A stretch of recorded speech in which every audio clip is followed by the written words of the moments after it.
Tim Terry, always a busy guy on Canada's East Coast with his finger on the pulse. He's with us right now. What's going on, Timmy? How are you? I'm good, Joe. If I didn't have a 7.5 hour drive today to watch it rain, I would probably be in a better mood. But you know what? Those are the breaks we have. Oh, man. You guys have been plagued with rain out there this year, haven't you?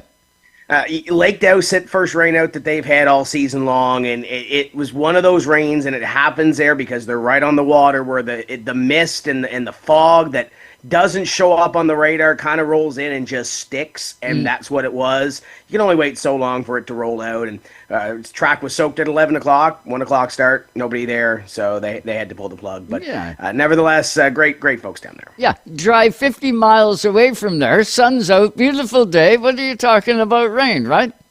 They ran at Valley Raceway today, apparently, and they're, an hour and a half up the road, so. Yeah, it happens. Tim, it was nice, gentle skies yesterday at Riverside International Speedway, but the action was hot and heavy on that tie bank. Gentle for the most part. We had our red flag with 8 laps to go, and I'll just tell the quick story here. Dylan Langell walks out. He says, I'm going to go do the 50-50 draw. And he runs back in. It's raining outside. I said, you're over-exaggerating. Go do your work and come on back and have some fun with us. But nevertheless, it was great. Good to see Ashton Tucker in victory lane. That race had a lot of twists and turns, maybe not as many as last year's did with the big wreck that we had on the last competition caution. But Ashton Tucker goes to victory lane. Jared Butcher was quick in practice, ends up in second place. Austin McDonald in third. In and around that area is where the water changed on the beans with 8 laps to go. Braden Langell was running up there. Donald Chisholm led the most laps of the race, sat on the pole after winning his heat race. He and the 26 got together. They both ended up going into the wall. They did not finish the event. It allowed Austin McDonald to take third. Gage Gilby, Ryan Van Orsk got back and forth in that one at the end as well. Vano almost had his first career podium, had to settle for fourth. Really good field, 18 cars, 18 really quick cars, and it sets up very well for what's coming up in 3 weeks for us. It's the IWK 250. Oh, man, I can't wait, Tim. I've been just hankering for this one for just, I don't know, about a year. That's what it seems like. And it's going to be a damn good one this year. Bubba Pollard coming up for it. Not to mention all the talented guys we've got in the Pro Stock Tour. It's really going to be a show. Absolutely it is. And the first race there is usually a sample size. You kind of get an idea of who's going to be quick, who's going to run up front. We saw the Nova Racing team be really strong in the first 100 or so laps of that race yesterday. I think they're going to have something. The Reed boys were really quick for a while as well. You look down, Stevie Lively ran in the top 5 for the first half of that race. There's a lot to take away and a lot to kind of digest from the race yesterday, the way Jack's 150 go forward into the IWK 250. But Ashton Tucker picks up that win. Corey Hall had to put the boots on and go to work. Point leader coming in. At one point, he was running 12th, back of the field, duct tape all over the car. He ends up finishing in 8th, I believe it is. 8th place. So salvaged a great day considering what happened. But again, IWK 250 coming up. Anything can happen. We'll see what shakes up again when we go back to the high banks. Yeah, and Corey Hall batting 1,000 coming into that race, right? Every time he climbs in, he's won this year. Yeah, and Ashton Tucker has been strong as well. He's been right there with Corey Hall, as has Jared Butcher on the Maritime Pro Stock Tour. Ashton was due for a win. He finally got it at Riverside. Everything finally lined up. You could tell that Brad Siliker was a little emotional in victory lane because he had tried so hard for so long with his drivers to get to victory lane at Riverside. But they want the big one. They want the IWK 250, and everybody does, and it's the next one up. Oh, yeah. It's the hardest one in the Maritimes, if you ask me. That's the hardest one to win because you only got one shot at it, and it takes a year to get another shot at it. And let's face it, we all get older. It's the most iconic event that we have. You know, the Summer Clash 250 has its aura. I'm from Truro. I'm from Halifax. That's a home 250 for me. You go to the Fredericton 250, the Air Gear 250. That's a big show in Fredericton. And then obviously the Mike Stevens Memorial has its kind of. Dylan and Noel were kind of saying there's a quad crown now. I'm an old school guy. There's still a triple crown. It's still 3 250s. But this one here, A, starts the season off, and B, it's probably one of the harder ones to win. You ask a guy like Craig Slonwhite or Cassius Clark or those guys recently that have tried to complete and have finally completed the Triple Crown. This one here was the last one on their list. Yeah, and a difficult one, as mentioned, to win. Hey, just back a week ago, you had Cole Butcher back on this side of the border. We've seen him in the ASA Stars Tour, and he's down there winning and winning. Couldn't help but notice Cole back home, but he's not in his usual spot. He finished 16th. What happened to him? They say ignition problems with that race car with 2 laps to go. Now, it broke. It went down the back straightaway. It could have got it to pit road, but decided to park it on the Bando track on the front straightaway and bring us a green-white checker finish. So whatever side of the fence you're on, it made for an exciting finish. It really didn't change the outcome at the end of it. But, you can go here, say hindsight 2020, yada, yada, yada.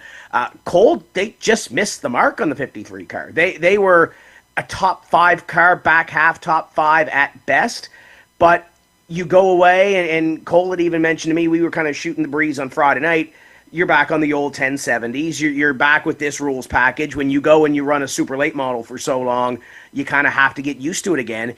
And then you look to the IWK 250 when Bubba Pollard comes in. He's never run this package before. Mm-hmm. So now he's going to have to get used to that again. It's not going to take long, I don't think. But you look at the way Cole ran, it's going to take some acclimation to get back and get used to it. Oh, absolutely. Hands down it will. It's been, at least 3 years since he was in the 53 car. End of 2022, and he was in victory lane at the Tirecraft 200 here. So it's been some time. It's been some years. As far as I know, the Summer Clash is on his schedule as well. He's supposed to be running the IWK 250, but Jarrett also said that he wanted his help. So we'll see if a 53 rolls out of the trailer or not. But whenever Cole comes to the racetrack, you could tell this, regardless if you're a Butcher Racing fan or not, you could tell that this crowd appreciates what Cole Butcher has done in his racing career and elevated the maritime racing scene as well. So really great to have him back, him and the family, and a great time, and looking forward to seeing him race at the Summer Clash, if not a little bit before. Yeah, and look at this. Cole Butcher not only goes away, does what he does down south, he's now married, he's now got a child. Life has really changed for Cole Butcher, and we got the luxury of watching it all the way through, Tim Terry. Yeah, it's really good to see. It's good to see these kids. And you look down at the drivers that have gone down south and done well. Nicholas Noggles down there this weekend as well. Missed the race that we had here. Good to see him back, by the way, at the Nova Truck Center's 150 a couple of weeks ago. Danny Chisholm doing what he's done at Charlotte Motor Speedway in the summer shootout and everything with U.S. Legend cars that he's done. He came back this weekend, finished second at Scotia Speed World on Friday night. The kids are doing really, really well and representing us really, really well when it comes to the results that they have down there and the way that they carry themselves. This is Tim Terry. You can catch him all the time on timscorner.ca. Everything that takes place in the Maritimes. Trust me, Tim Terry knows about it, has talked about it, has previewed it, and probably done it live, because he's also Tim's Corner Motorsport, or Tim's Corner TV, and you can watch a lot of the races that Tim does. Tim, for those not familiar with your service, tell us about it.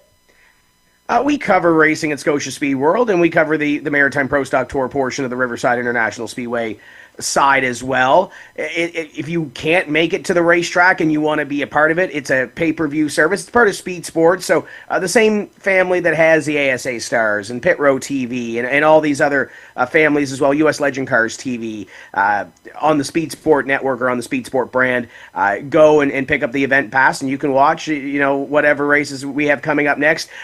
We're getting into July, so our July portion will be programmed here in the next little bit, but looking forward to the next couple of weeks here at Scotia Speed World. We have open pro stock race here on Friday night. So used tires, 75 laps. You're probably not going to see the bigger guys come out and maybe run that just because it is a used tire race. There's not a whole lot of money on the line on it. You're going to see a guy like Jordan Vino, Stevie Lively, Dave Matthews moving up from a mini stock into a pro stock, potentially this weekend. I know he needs some track time. I know he's been here already trying to get some of those laps. Guys like Tyler Haas, some of the younger drivers stepping up that might, need some more track time. Marty Prevo's got a second car. We're probably going to see Marty here on Friday night.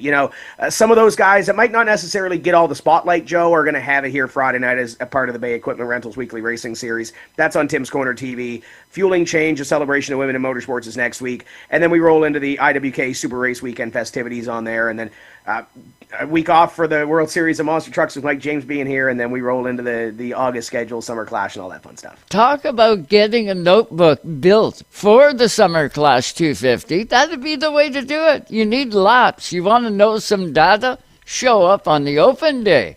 That'd be the way. And we've got a lot of new teams, Joe. I think of a guy like Owen Marr, and I don't know, I haven't talked to Owen whether he's going to be ready or not for this race, but a guy that doesn't get a whole lot of track time. If you're a team in Halifax and you want to go pro stock racing, you have to go Maritime Pro Stock Tour racing. And for some of those new teams, that's really intimidating to just hop in with the big boys and go. So this allows those guys to do that. Alex Johnson's a prime example. Alex Johnson will be here in the Ace in the Hole number 80. He's had some mechanical issues the first couple of races, had some brake issues on race number 1, boiled the front brakes, I think Tommy Sim told me in the opener. So a guy like that, this opens up an opportunity for those guys to get seat time, get track time, and just learn those race cars before hopping into the Summer Clash 250 or hopping in to the Mr. Lou Plus Tires 200 and being a part of that show. Obviously, you grow up racing at Scotia Speed World or wherever you are in the Maritimes. The ultimate goal is to eventually be with the Fort Garry Industries Maritime Pro Stock Tour, but it doesn't happen overnight. Right. And you got to be prepared when you get there because, like you say, you are jumping in the deep end with the big fish. There is absolutely no question about it. Tim Terry, Tim's Corner. And, Tim, what was last night like for the NASCAR Canada Series? We didn't get it live on Rev TV, but by the sounds of it, we're going to get it in prime time on Monday night, thanks to the work that you did out there. How is the race? What can we expect? So the race was good. Obviously, we had Rational Richard on the keys locally, putting everything in, and our camera crew that usually does did the Wajax 150, did the NASCAR Canada 300. I will tell you that I kind of set back a little bit.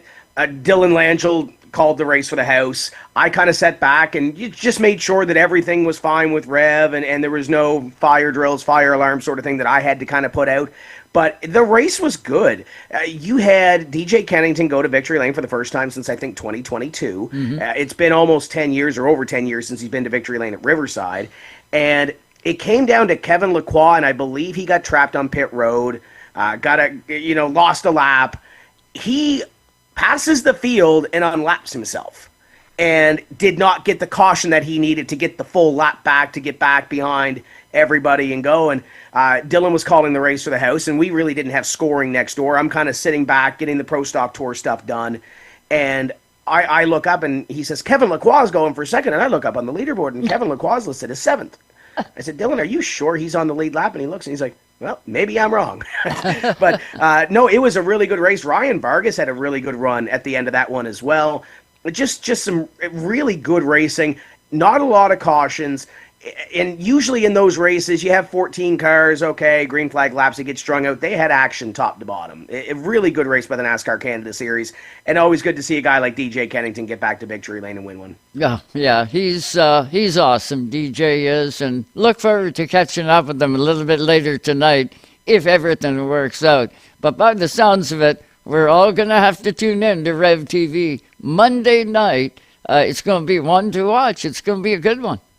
Yeah, absolutely. I'm excited to see it back because I really didn't see a whole lot of our show. I'm kind of watching up at the very top of the VIP section, up at the top of our broadcast booth, kind of bouncing in between Pro Stock Tour wrap up and watching the racetrack and, kind of keeping an eye on what Doug Gonder and them are doing over the other side and just honestly soaking it all in because I usually don't get a whole lot of downtime like that. But the Rev TV folks, obviously Mike and Ed are great to work with, and Lowell and Sean and everybody that on their production team, just phenomenal people, really great to work with, and hopefully we can do it justice from what we had for the for the NASCAR Canada 50. I guarantee it's going to be better than what you anticipate, Tim. You're the one putting it all together. You always critique yourself more than you need to. I can guarantee you that, because you do a dynamite job. I've watched a ton of your broadcasts, and I enjoy each and every one. And we do, the odd time, get them on Rev TV. I've watched the IWK. I've watched the Summer Clash. We've got some really good programming on Rev, and you're responsible for all the Eastern Canada stuff. I can guarantee you that.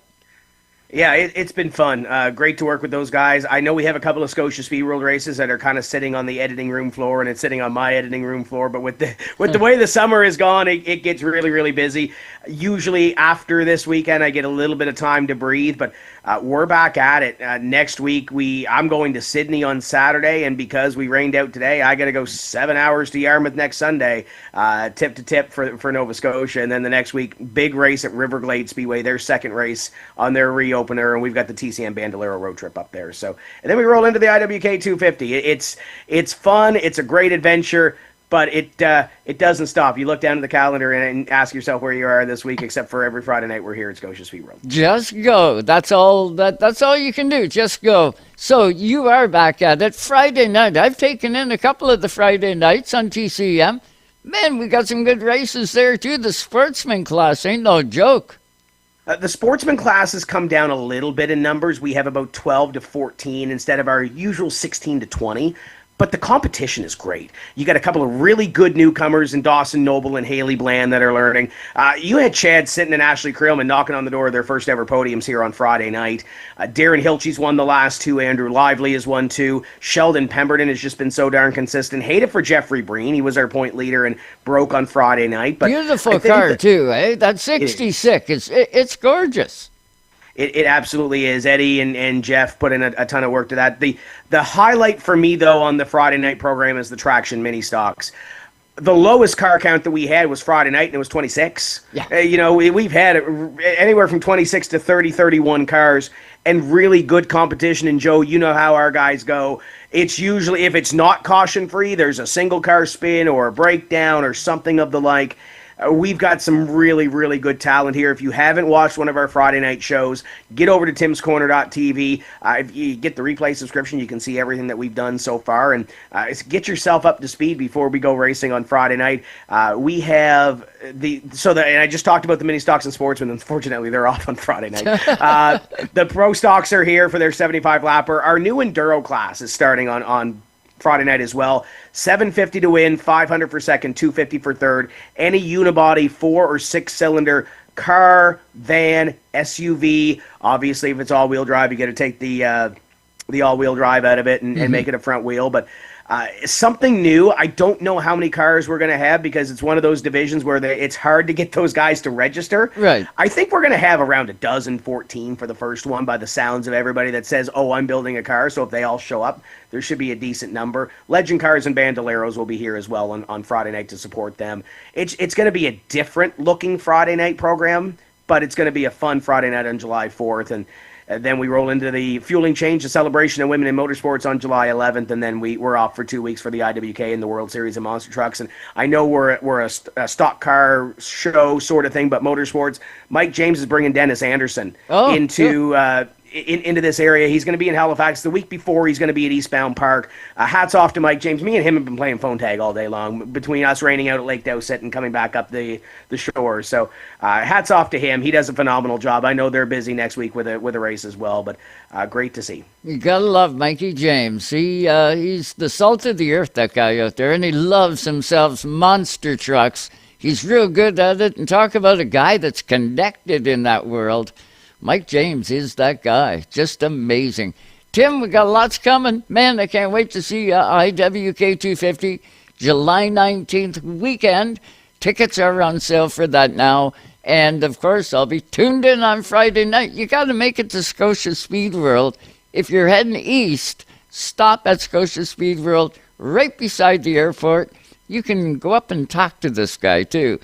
Tim's always at the track. Hey, how's Lawrence doing? How's Cecil? How's everybody doing? Cecil's good. Cecil was at the racetrack last night at Riverside. Got to talk to him for a little bit, and actually, he came into the room under green, so we were kind of shooting the breeze. And I looked at Dylan and I said, handle this. I'll chat with Cecil for a little bit, but Cecil's great. Lawrence is as chipper as he always is, and